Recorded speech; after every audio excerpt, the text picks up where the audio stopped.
21대 국회 임기 마지막까지 최상병 특검법을 둘러싸고 여야의 대치가 격화하고 있습니다. 야권은 거부권 행사 즉시 범야권 공조로 재의결을 추진하겠다고 예고했고 여당은 공세와 협박으로는 진상이 규명될 수 없다고 반발했습니다. 국회 연결하겠습니다. 손효정 기자. 네, 국회입니다. 네, 이번 주 최상병 특검법과 관련한 여야 갈등이 고조될 것 같은데요. 관련 내용부터 전해주시죠. 네, 지난 2일 야권 주도로 국회를 통과한 최상병 특검법에 대해 윤석열 대통령이 모레 제2요구권, 즉 거부권을 행사할 거란 관측이 나오기 때문입니다. 윤 대통령은 지난 9일 취임 2주년 기자회견에서 경찰과 공수처에서 진행 중인 수사가 먼저라며 사실상 거부권을 행사할 뜻을 시사했는데요. 민주당은 특검법이 국회로 돌아오는 즉시 당선인 전원 규탄 대회를 준비하는 등 최고 수위 대응에 나서겠다고 강조했습니다.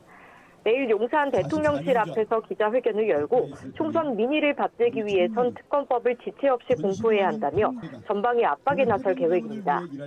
민주당은 다른 야당과 함께 오는 28일 본회의에서 재의결을 추진할 방침인데 본회의 직전 주말인 25일 대규모 당일 집회도 검토하고 있습니다. 재의결을 위해선 과반수 출석 의원 3분의 2 이상 찬성이 필요한데 이를 위해 여권의 이탈표도 적극적으로 공략할 것으로 보입니다. 국민의힘은 순직 해병대 의원 사건은 정치적 사안이 아니라 공정하고 엄정한 수사가 필요한 사법의 영역이라며 반박했습니다. 모처럼 여야 협치에 대한 기대가 한껏 높아졌을 때 야당이 입법 폭주로 최상병 특검법을 강행 처리했다며 진상규명이라는 허울 아래 협치 없는 정쟁을 이어가겠다는 선언을 한 거라고 지적했습니다. 이어 대화와 타협이 아니라 공세와 협박으로 한창 수사 중인 사건에 대해 특검을 고집하는 건 전국 주도권을 잡겠다는 정치적 속셈이라는 겁니다. 다만 재의결 때 낙선한 의원들을 중심으로 찬성표가 나올 것을 우려해 전현직 원내대표를 중심으로 표 단속에 나섰습니다. 여야 원내대표는 이번 주부터 22대 국회 전반기 원구성 협상을 시작하는데 여기에도 최상병 특검 전국에 영향을 미쳐 난항을 겪을 것으로 보입니다. 네, 이런 가운데 영국에서 유학 중인 김경수 전 경남지사가 잠시 귀국하는데 정치권에선 파장을 예의주시하고 있죠. 네, 친노 친문의 적자로 꼽히는 김경수 전 경남지사가 노무현 전 대통령 추도식에 참석하기 위해 오늘 한국에 들어옵니다. 총선 승리 이후 민주당이 이재명 대표 체제로 재편된 가운데 약화된 친문, 비명계의 구심점 역할을 할 수 있을지 이목이 쏠리고 있습니다. 하지만 김 전 지사가 지금 당장 새 규합에 나서긴 어렵다는 전망이 적지 않은데요.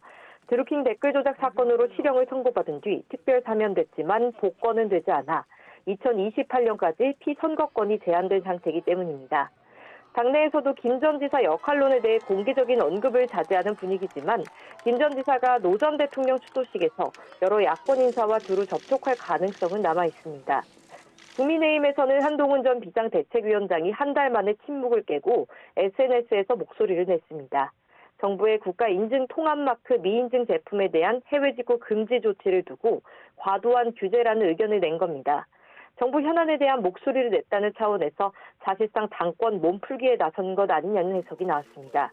이와 더불어 국민의힘 내부에선 4.10 총선 참패 원인을 분석하는 백서에 담을 내용을 놓고 논란이 커지고 있는데요.